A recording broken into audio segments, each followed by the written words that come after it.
অনেক দিন পর ইউটিউব থেকে নতুন একটা রেসিপি ট্রাই করলাম, ডিম আলু কষা। তো তার মধ্যে দেখো চলে এসেছিলো বাচ্চারা, তো ওদেরকে কী বলো তো একটুখানি শারীরিক করিয়ে চলে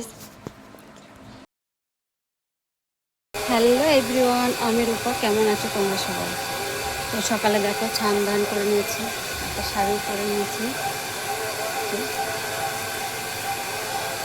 তো প্রথমে তো আমি ওই যে বাটিতে করে ডিমগুলো ফাটিয়ে প্রথমে কড়াইতে জল গরম করতে দিয়ে তার ভিতরে বাটিতে করে ডিমগুলো দিয়ে তো ওগুলোকে ভাপাতে দিয়েছিলাম। আমার ওগুলো ঠিকঠাক হয়নি, তো যাই হোক মোটামুটি হয়েছিল। তো দেখো আমি তো প্রথমে আলুগুলো ভেজে নিলাম, তারপর আলুর ভিতরে যে মশলাগুলো আমি করে রেখেছিলাম সেগুলো দিয়ে একটু নাড়িয়ে নিয়ে বলতে অনেকটা টাইম ধরে কষিয়ে নিয়ে, তো তার মধ্যে দেখো অলরেডি আমি তোমাদের সঙ্গে কথা বলতে বলতে জল দিয়ে দিয়েছি। আর আমার ঝোলটা ফুটে গেছে দেখে আমি ডিমগুলোকে দিয়ে দিয়েছিলাম।